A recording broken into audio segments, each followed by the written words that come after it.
Good morning, everyone. So today um, we're gonna see the Renaissance art and the Baroque and the Rococo art after the break. So before the break, we're gonna see the Renaissance first. Um, does anyone know what the Renaissance is? Have you ever heard about the Renaissance? It's so much a popular term, right? Yeah, Mm-hmm. Can you guess what it is? it's like it's Michelangelo is right. Yeah, Michelangelo and Leonardo da Vinci, yeah, and Raphael's. No, there are so famous Renaissance masters. Yep. So the Renaissance is one of the biggest culture movement in history between 15th and the 17th centuries.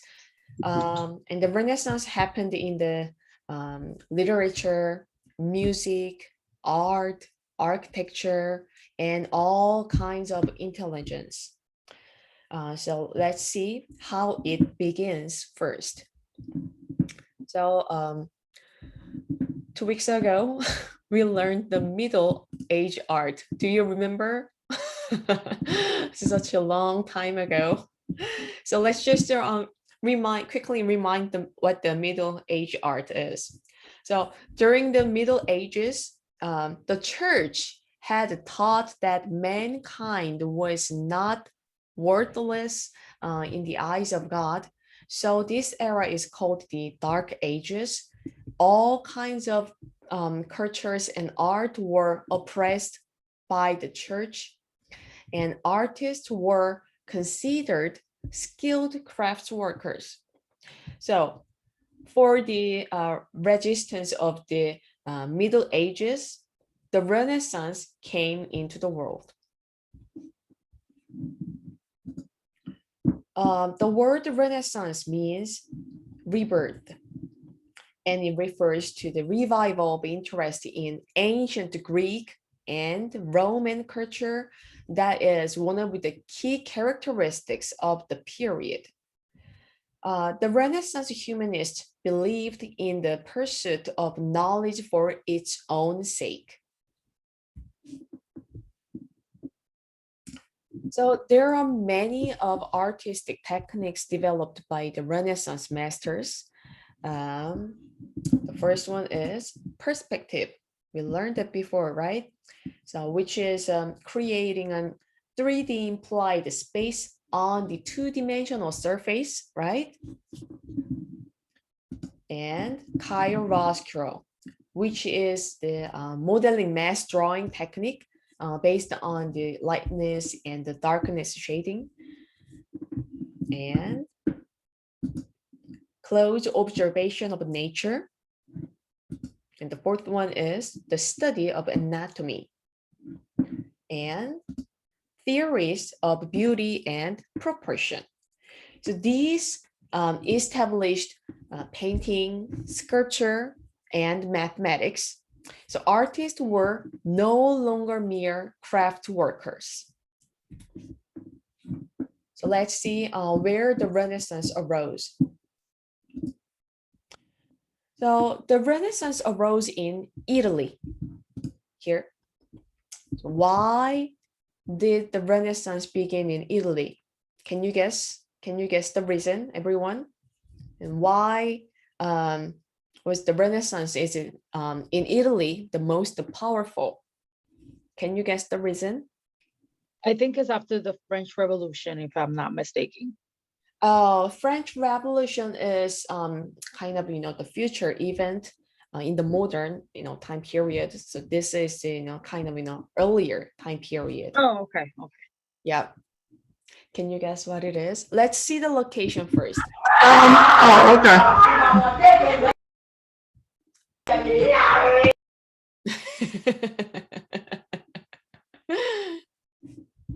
So Italy has an ancient city. What is it?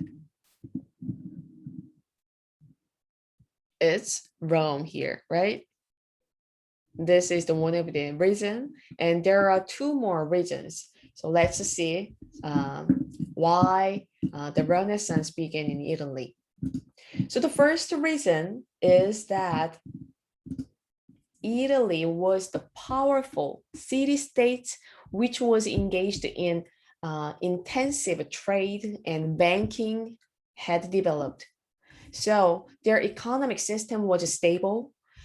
Through history, most of culture and art were flourished when they had the stabilization of economy.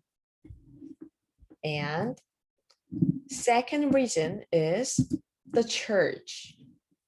The church in Italy was an important patron of the arts. So it was centered in Italy as well. And the last reason I just told you, the ancient Rome. Italians had long lived in the ruins of ancient Rome, and they viewed themselves as the direct descendants of the citizens of the earlier. So please remember these three reasons why the Renaissance began in Italy. First one is the powerful city-states with the trading and banking system. And the second reason is the church as patron. And the last reason is the ancient Rome, to get inspired from the ancient cities. So these three factors made the early and high Renaissance art developed in Italy. So now we are going to see the great masters of the Renaissance. I just mentioned, when you just begin. So there are three masters. So one is Leonardo da Vinci, and the next one is Michelangelo, and the last one is Raphael. So let's see the first master, Leonardo da Vinci. Leonardo da Vinci was a painter, sculptor, poet, architect, engineer, inventor, scientist, a musician, and all-round intellectual. So Leonardo da Vinci is the artist who most embodies the term Renaissance man, and many people consider him to have been the greatest genius who ever lived. He was possessed of a brilliant and inquiring mind that accepted no limits. He was very interested in human body, like a skeleton, muscles, organs, etc. And he anatomized dead bodies to study skeletal system, muscle, and even organs and pregnancy. This is the Last Supper by Leonardo da Vinci. So he depicted the consternation that occurred among the 12 apostles when Jesus announced that one of them would betray him. So Leonardo da Vinci used perspective technique to show an implied space on the two-dimensional surface, right? So in this painting, he used 1 point linear perspective with vanishing point on the center of the limited implied space. So this is a good perspective technique for compacting many objects in a limited space. And there are sketches to study 1 point perspective by Leonardo da Vinci. And this is a drawing to show the 1 point perspective with the human body proportion. And the Mona Lisa, which is an oil painting on a wood panel by Leonardo da Vinci, and probably the world's most famous painting. So everyone, look at this again. So what kind of implied space did he use in this painting? Can you guess the perspective techniques? So we learned a 1-point linear perspective. We just saw in the last super, right? And the next one was we learned shortcomings, foreshortenings. I'm sorry, foreshortenings, and the last one is atmospheric perspective. Which one? Which one can you find in this painting? Atmospheric perspective. Very good. Very good. Yes. So he used atmospheric perspective to show the distance by the saturation. Very good. And you can guess why. I mean, can you guess why this painting is so famous and why it is historically important? Can you guess the reason, everyone? Why this painting is so famous and important in our history?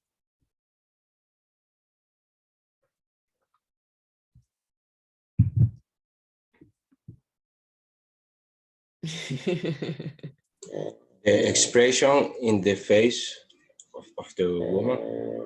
Very good guess. Yes, very good guess. Yes. So Leonardo da Vinci used very soft chiaroscuro technique on her face and the body. It's very soft, very good.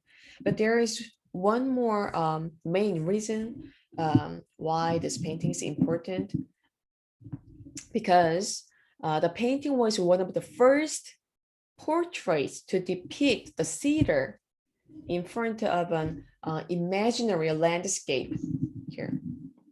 And Leonardo da Vinci was one of the first painter to use the aerial or atmospheric perspective. So behind her, a vast landscape recedes to icy mountains, and winding path, and a distant bridge give only slightest indications of human presence. So Leonardo da Vinci has chosen to place the horizon line at the eye, not at the neck. So thus linking the figure with the landscape and emphasizing the mysterious nature of the painting.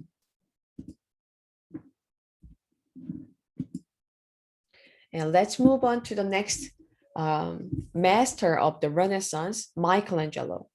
So Michelangelo is beyond legend. His name means Archangel Michael. So he began serious work as an artist at the age of 13 and did not stop until death claimed him 76 years later.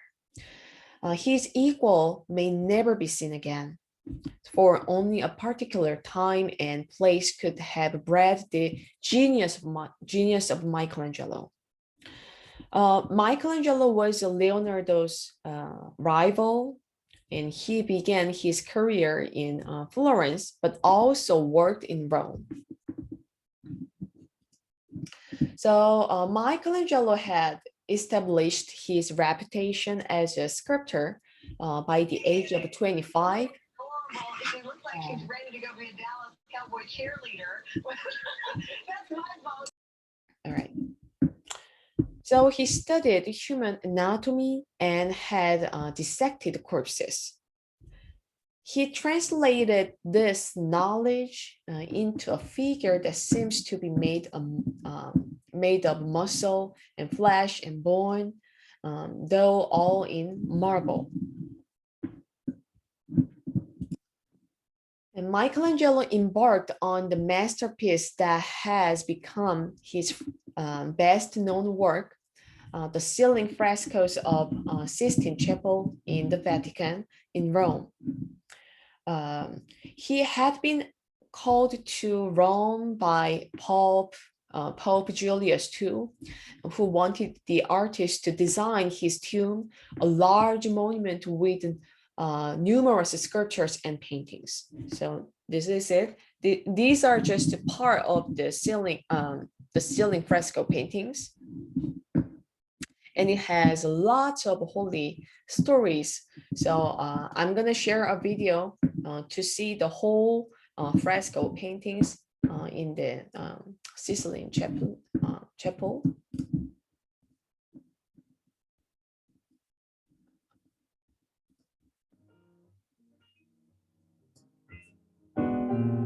We're in the Sistine Chapel in the Vatican, which has tremendous importance to Catholicism. This is where the Pope will lead Mass, but perhaps most famously, this is the room that the College of Cardinals uses to decide the next Pope. And every surface of this space is decorated, from the beautiful mosaics on the floor.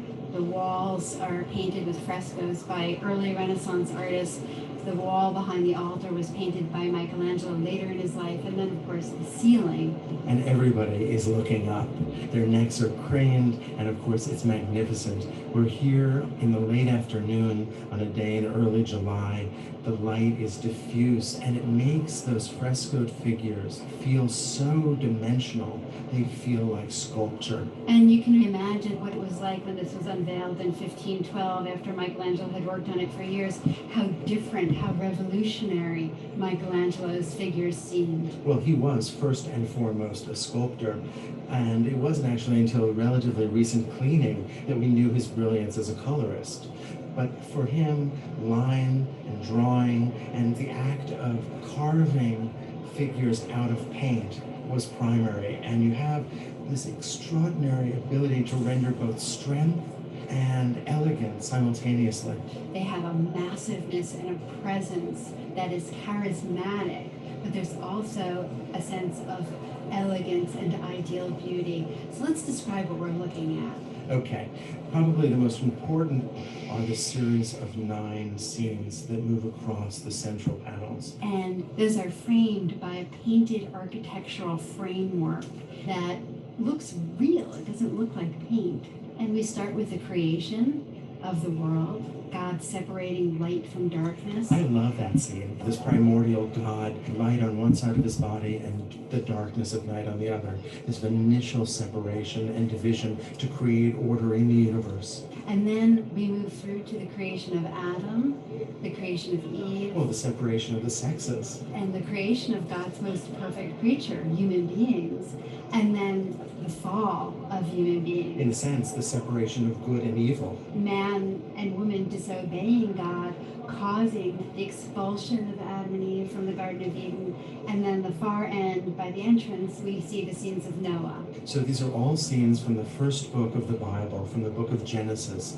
And it's so interesting because, of course, this is a Catholic church, and yet we don't see images of Christ. But these Old Testament scenes lay the foundation for the coming of Christ. And Christ is present in other ways. Not only does the disobedience of Adam and Eve make the coming of Christ necessary, but when we look on either side of those central scenes, we see the prophets and the sibyls who predicted the coming of a savior for mankind. The image of the Libyan sibyl that we're sitting directly across from is spectacularly beautiful. So sibyls are these ancient pagan soothsayers who can foresee the future and, according to the Catholic tradition, foretell the coming of Christ. But look at the Libyan sibyl. Look at the power of her body, and look at the elegance with which she twists and turns. There's that sense of potential in the way that her toe just reaches down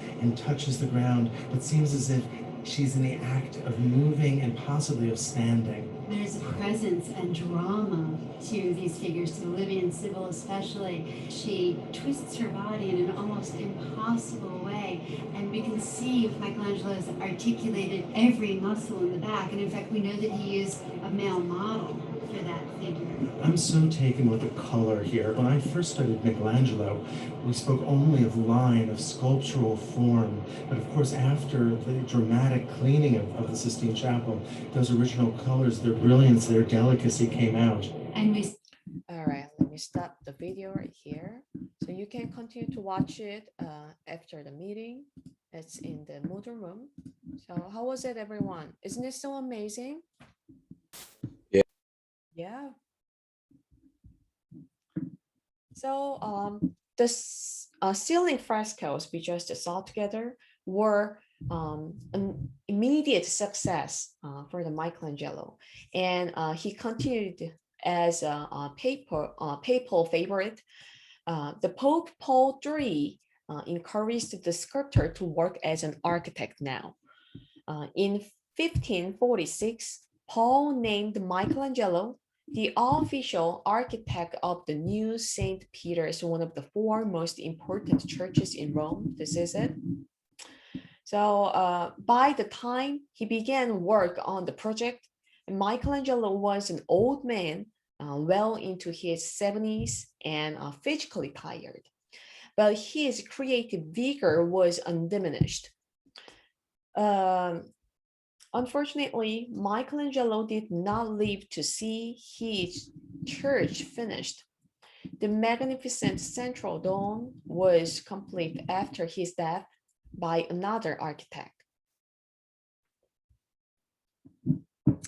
So there is a video to show the beautiful church in the model room.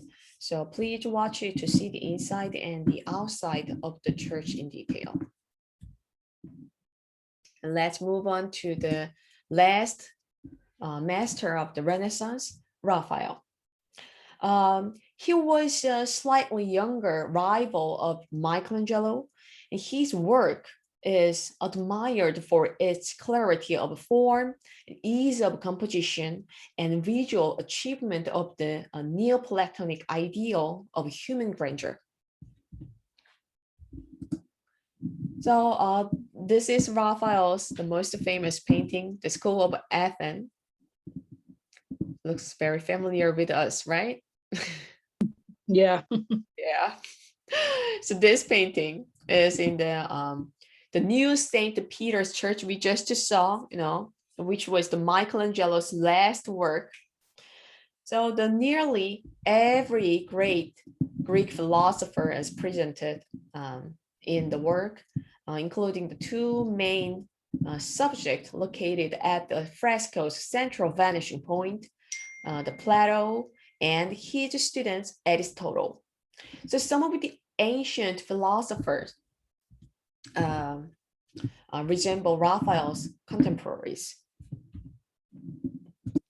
In one of his earliest work, Raphael painted three of the Graces from the classical mythology. And this painting is best known for the two winged angels at the bottom of the composition here. So the Sistine Madonna is an oil painting that was commissioned in 1512 by Pope Julius II for the Church of San Sisto in Piacenza. Upon its completion in 1512, this rendering Pope Julius II was unlike any previous papal portrait. Usually, popes were painted frontally or kneeling in profile, but the Pope was not frontally and is not in profile. So also, the exceptional was the facial expression, showing the subject lost in thought.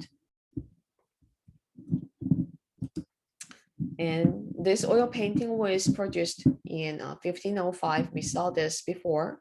Madonna del Prado exemplifies the religious theme. So it depicts the Mother Mary with the Jesus Christ and the John the Baptist.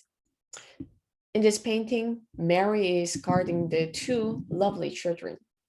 So compared to the previous two masters, Raphael's paintings are very soft and smooth, and it makes viewers feel comfortable to see. So scholars generally date the end of the High Renaissance in Italy to the death of Raphael in 1520. The various artistic trends that emerged, and the one that has interested art historians most is known as Mannerism. So the late Renaissance in Italy is called Mannerism. The word Mannerism comes from the Italian maniera, meaning style or stylishness. And it was originally used to suggest that these painters practiced an art of grace and sophistication. So later critics characterized Mannerism as a decadent reaction against the order and balance of the high Renaissance. So today, most scholars agree that Mannerism actually grew out of possibilities suggested by the work of high Renaissance artists, especially Michelangelo, whose influence on the next generation was enormous. So look at the left images. These are Michelangelo's The Ceiling painting from the Sistine Chapel in Vatican. So compared to the other two masters, Michelangelo's painting style is a little bit more exaggerated, right? The muscles and body structures and the lighting is slightly exaggerated. So and now look at the right painting. This is the Mannerism painting from the late Renaissance. So it's pretty much persuasive that Mannerism grew out of the Michelangelo's style, right? So compared to the art that came before it, works in the late phase of the Renaissance are often depicted in Mannerism, which tends to feature compositions that are more chaotic, emphasize movement, and possesses greater emotional intensity. The successes of the high Renaissance could not be rivaled. Leonardo, Raphael, and Michelangelo were thought to have achieved perfection in the arts. So artists were faced with the predicament of where to go from there. So in reaction, instead of harmony, many artworks stressed dissonance.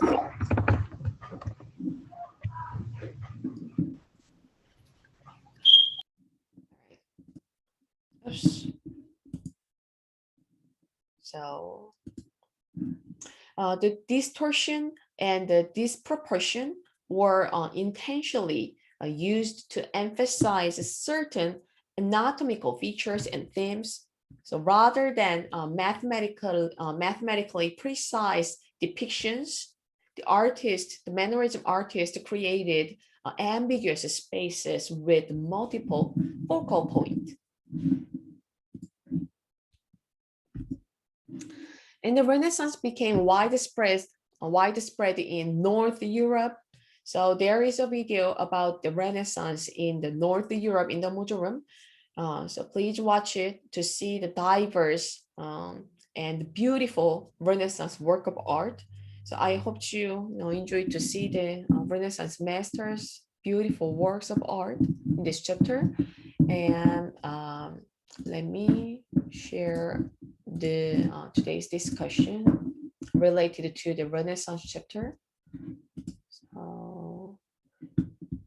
So it's week 12, everyone.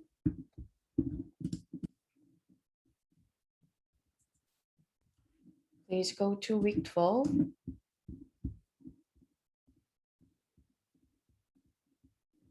So please go to discussion 12.2. So you will see the Renaissance Masters work video links. Please watch them after the meeting. And Please compare these three masters, the Leonardo da Vinci, Michelangelo, Raphael, their work styles, and write which artist work preference. Okay, it's going to be very simple. So that's it for the Renaissance discussion, and we're gonna have a break for 15 minutes. Okay, so the next chapter we are going to see today is 17th and the 18th centuries art in Europe. So after the Renaissance, there were two major art movements. One is the Baroque, and the other one is the Rococo. Let's see the Baroque first. The period of 17th and 18th centuries in Europe is called the Age of Kings. Some of the most powerful rulers in history occupied the thrones of various countries during this time. The same time could equally be called the Age of Colonial Settlement. The Spanish, the Portuguese, the Dutch, the English, and the French had established permanent settlements in the North and South America. Baroque art was an art movement during turbulence 17th and 18th century. And Baroque art differs from the Renaissance. That is the most important part. And Baroque art is full of emotion, energy, and movement. So let's see it in detail. The colors are more vivid in Baroque art than in Renaissance art, with greater contrast between colors and between light and dark. Baroque art has been called dynamic, sometimes even theatrical. In architecture and sculpture, where the Renaissance saw classic simplicity, the Baroque favored ornamentation. Good afternoon, Professor. Sorry I'm late. Good afternoon. No, it's good morning, actually. So again, the Baroque art favored ornamentation as rich and complex as possible. So let's compare the Renaissance and the Baroque art styles. So let's see the sculpture style first. The left one is the Renaissance style of architecture, and the right one is the Baroque style of architecture. Can you find the difference between these two styles, everyone? Look at these closer.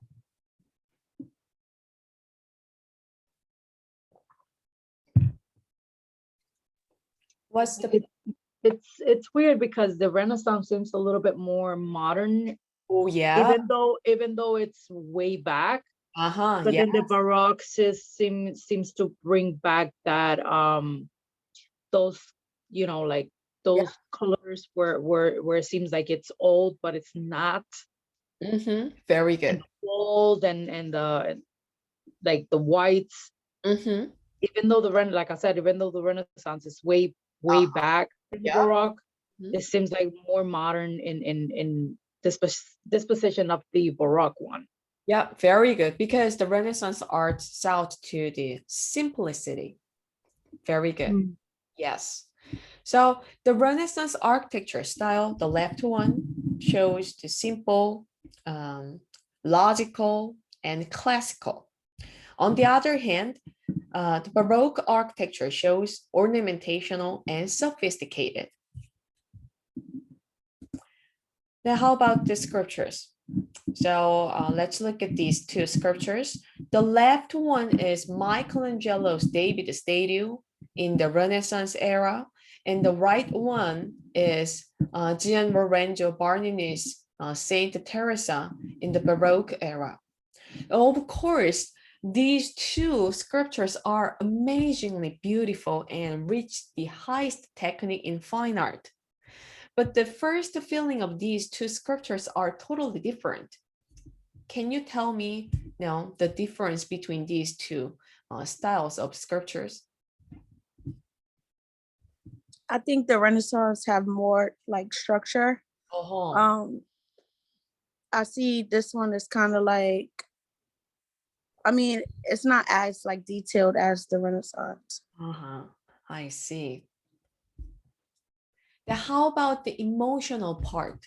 Look at the faces. How different?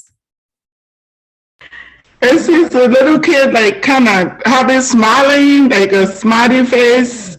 But he, like, for him, he feels like, what you talking about, Willis? But yeah, like, kind of serious and, you know. Yeah. So the Baroque sculpture looks like a little bit more emotional than the Renaissance's, the David Stadium. Yeah. How about light? Look at the light. It's definitely darker. Yes, very good. It is. So, so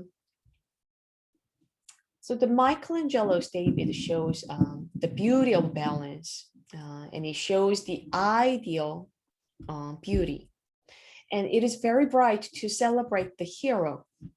On the other hand, the Baroque sculpture, the Saint Teresa, is dramatic, even theatrical, and it shows heavy light contrast by locating the sculpture in the dark spot and using window light from the top of the roof. So that is one of the features of Baroque's art. And let's see the paintings. The left one is the school of Raphael's, the school of Athens in the Renaissance era, and the right one is the Peter Paul Rubens, the Rising of the Cross in the Baroque era. So what's the difference between these two paintings?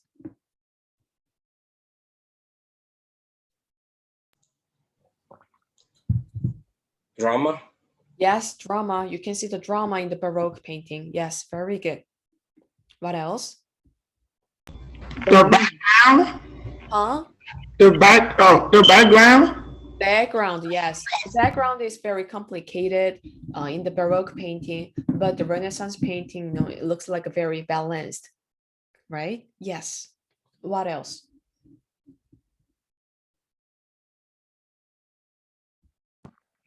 The Baroque painting, like most of the artwork is like diagonal. Very good. To show the dramatic, the composition. Yes, very good. Now, how about the light?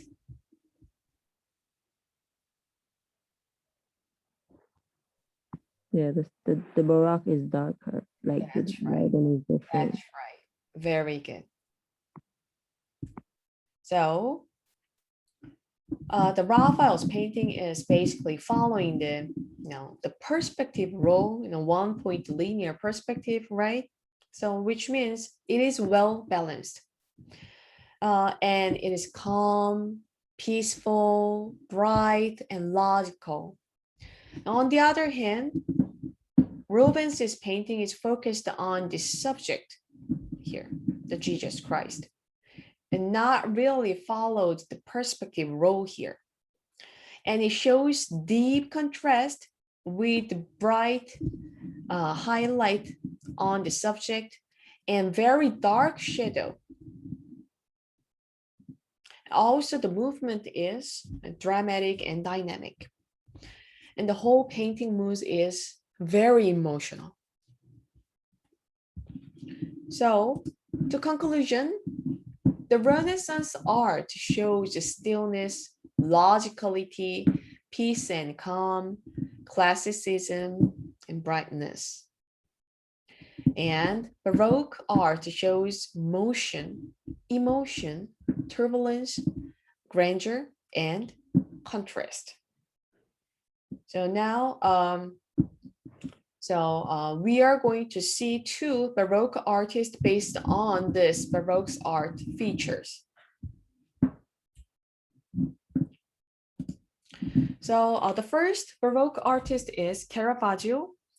Caravaggio was an Italian painter, and his painting combined a realistic observation of the human state, both physical and emotional, with the dramatic use of lighting. So let's see his amazing painting skills, like this. So he picked the painful moment when Jesus Christ got the crown. And he is one of the most famous Baroque artists. So look at the beautiful lighting on the Jesus Christ body, and the skin texture looks like real. So he's an amazing artist. And also, except for the technical part, the painting's emotion is also very realistic. So it feels like we are in the middle of the painful moment. And this painting is about Saint Thomas checking Jesus' wound with a surprised, profound face. And this is Caravaggio's another biblical episode painting. This is Judith, and she saved her people by seducing and beheading the Assyrian general Holofernes. And the same topic was depicted in the Renaissance era, so which is the left one. So Judith in the left painting looks very peaceful and calm. So it is hard to believe she is after the battle. She looks even elegant.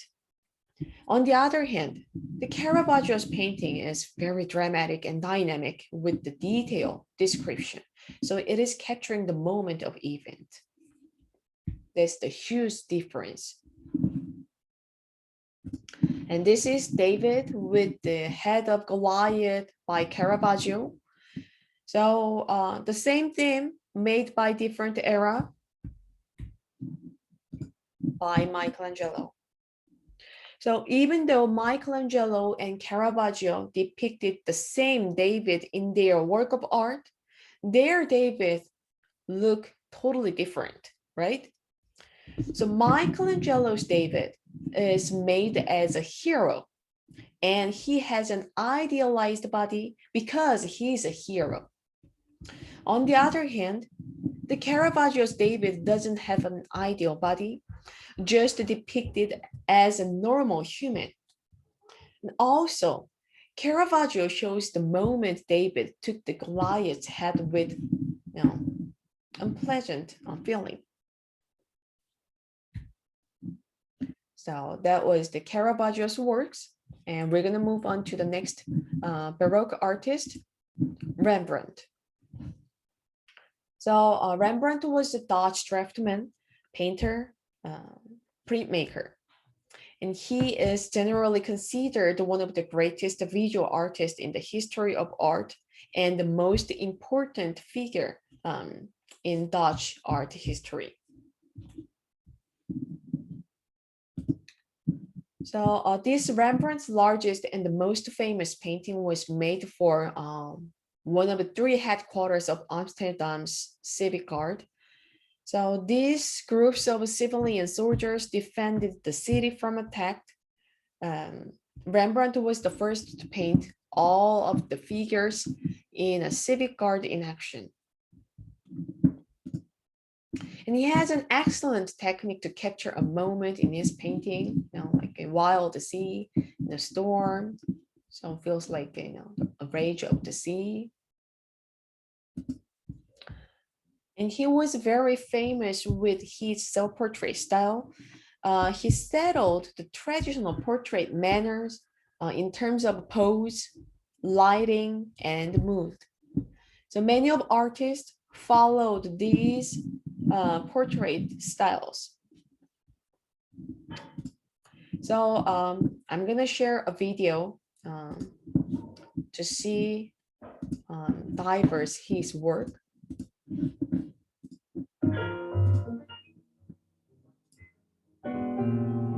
Rembrandt is in this room with us. I'm looking at him. He's looking at me. Is incredibly present in this self-portrait from 1660. We're here in the National Gallery of Art in Washington, D.C. Rembrandt made the self-portrait a subject in a way that it had never been. His images of himself are so intimate. They are so carefully observed. In a sense, he teaches me how to look closely. And how even to look at oneself with the honesty and directness that he is looking at himself with in the mirror. We're in a room filled with Rembrandts, and if you look at the other portraits, for instance, look at the portrait of a young man, you get a sense of the social distance that would have existed in the studio when Rembrandt was painting. And this man sat with a kind of reserve, and there was a social propriety. The young man that we see here likely commissioned the portrait and was paying Rembrandt to make something for him. So there was definitely a hierarchy there. And he's distanced too. There's all this foreground space in front of the figure that is absent here. His left elbow is in our space. Maybe it's because Rembrandt doesn't need to flatter this sitter. And in fact, his purpose seems to be just the opposite, to find every imperfection, every wrinkle that expresses the life that this face has lived. But Rembrandt's self-portraits through his career were really of different types. There were the examples where he's showing himself as a young man, very well dressed. There are times when he's in costume with Saskia, his wife, on his knee. But then later, in self-portraits like this, you really see this introspective look. And you feel the way that Rembrandt layered this fake paint on the face, and the rest is very loosely brushed, but the face has a sense of being really worked, the light moving across it from light to dark and light again, and then picking up folds and picking up the hair on his face. But it's also the muscles and the changes, the subtle shifts in the architecture of that face that is being brought out by those brush strokes. I want to figure out how he's done it. If you think about the Caravaggio-esque use of dramatic lighting, so you go from an area of stark illumination to an area of shadow, usually that area is demarcated in a very clear way. Here in Rembrandt, there's a movement in and out of light that I think adds to that emotion. And look at the coloration as well. And I'm seeing greens and yellows and blues and reds and browns. And grays. So the intimacy is two parts. It's because of Rembrandt's own careful observation about what he's seeing, but it's also about the fact that we can feel his hand moving the brush across the surface. And so there's a kind of double intimacy. Well, we do know that this was especially a vulnerable moment in Rembrandt's career. He had been a very famous sought-after portrait painter in Amsterdam, but had reached too far financially. He had gone into debt, and just a year or two before this painting, he had declared bankruptcy and had to sell his assets to pay his creditors. His wife, that he loved very much, Saskia, had died. But I think that you can step into the biographical a little too much and read this painting through the pain of those experiences. Clearly, this is a man who has lived a very complex and rich life. As people do by the time they reach the age that Rembrandt has. So we don't really need to read the biography to know that by the time you reach 53, that one is wiser, one has experienced, one has lived through the death of loved ones. That's what life is. And that's what Rembrandt has taken as his subject here. Yeah. That was Rembrandt.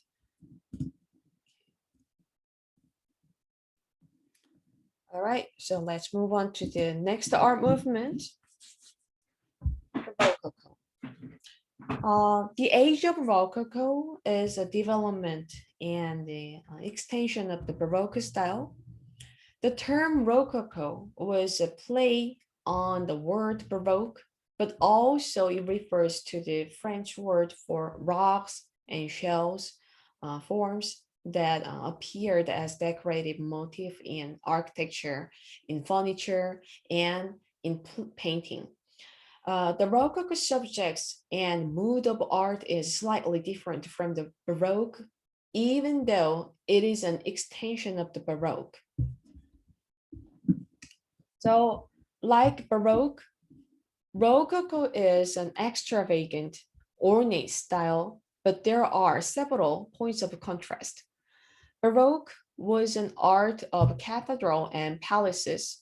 On the other hand, Rococo was more intimate, suitable for the aristocratic home and the drawing room.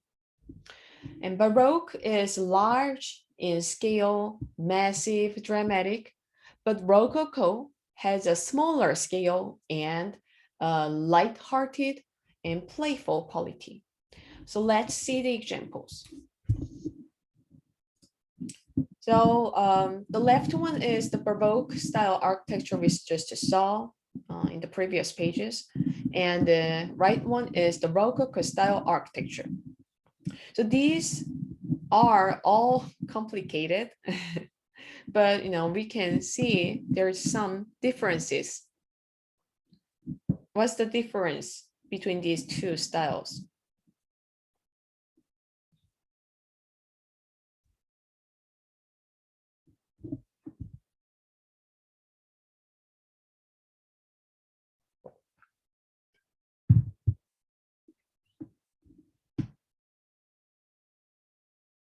Nobody knows? I mean, take a quick guess. I'm not sure, but I think the one on the right is the light and the space. Yes. Very good. Yeah, and it's just slightly colorful than the Baroque architecture style. Very good. So the Baroque style is dark but grandeur. However, the Rococo style is bright, feminine, and sophisticated. Now let's see the paintings. The left one is the Caravaggio's painting from the Baroque era, and the right one is the Rococo style's painting. So these two paintings are well using deep contrast lighting, but seems very different, right? What's the difference? Can you find the differences between these two paintings?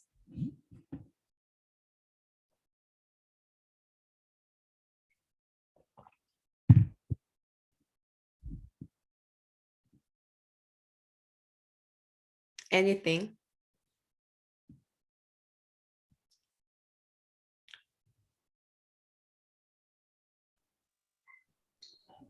You said any difference, right? Yes.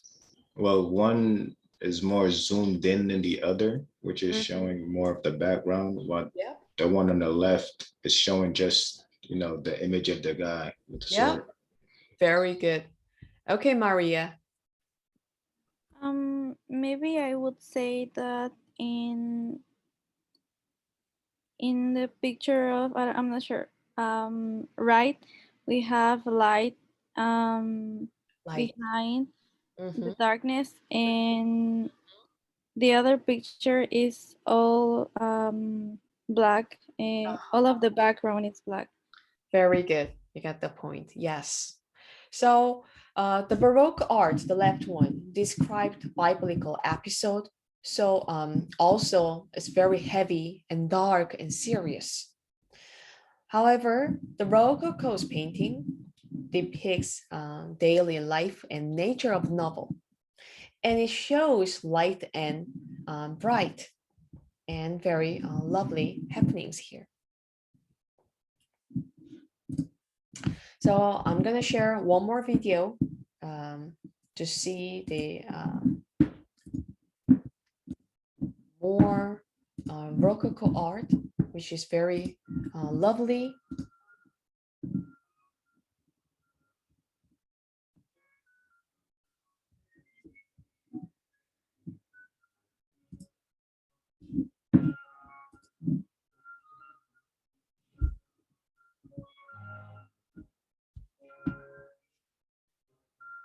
Aren't they so lovely? Yeah, it is. Yeah.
A bit freezed.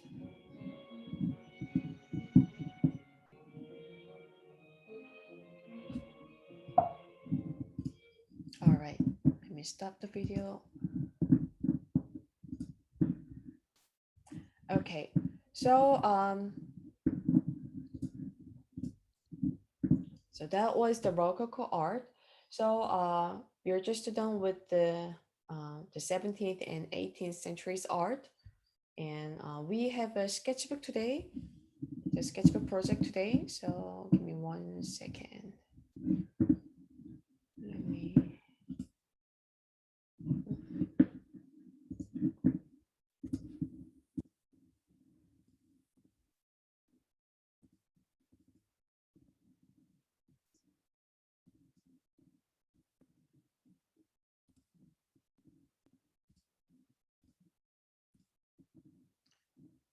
All right. So we're gonna make another new piece of artwork as a sketchbook project, the hand drawing. This is related to the Baroque art we just learned. So we just learned the Baroque art features, right? So we are going to apply their the Baroque art styles into our drawing. So there are 5 Baroque art features: motion, emotion, turbulence, grandeur, and contrast. So please draw your hand based on 2 or 3 of the Baroque art features. So you're going to draw your hand, and then you're going to apply at least 2 of the features of the Baroque art on your hand drawing. So Can you explain a little bit more what we supposed to draw on the hand? yeah, Like or inside of it?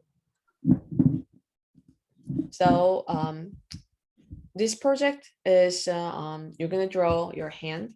It can be abstract or observational, it doesn't matter, but you're going to apply at least 2 of the features of the Baroque art.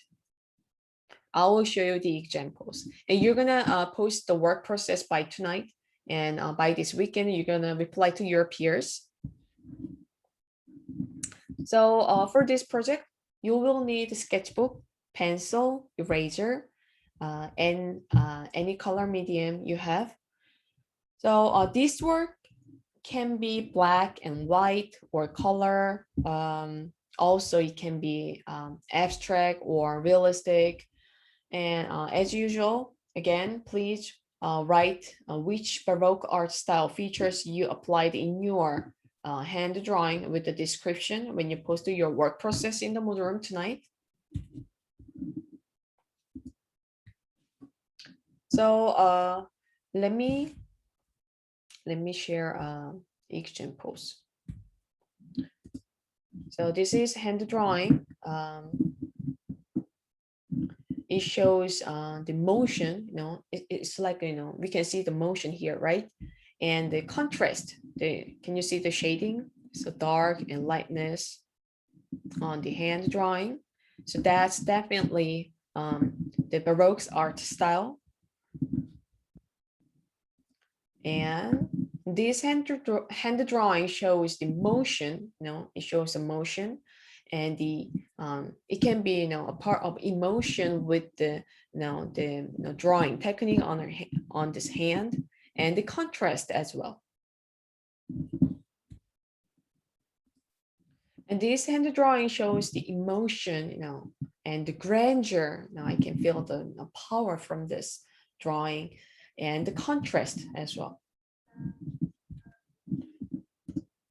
Oh, and this is not a drawing, but I just took this as an example to show the motion and turbulence.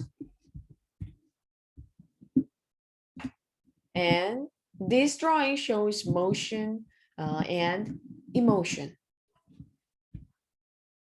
Feels like, sadness here. Oh, I love this. So this hand drawing shows the emotion and turbulence. Lots of things happen in this the hand drawing. And this is a color pencil drawing, and it shows motion, grandeur, and contrast. And these hand drawings shows motion, emotion, and the contrast by the chiaroscuro.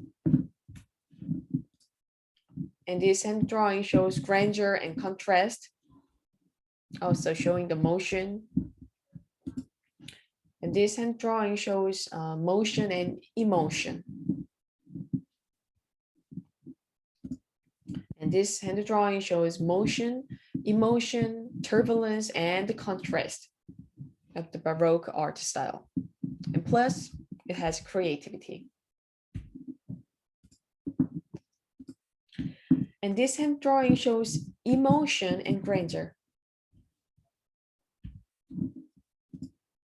And this hand drawing definitely shows the motion, emotion, turbulence, and the contrast, right? It's just like the Baroque art. Oh, and this hand drawing shows motion and emotion. Oh, it's hurting. This hand drawing shows emotion and motions and contrast. And this hand drawing shows emotion, grandeur, and contrast. So that's it. So do you have any question about this project?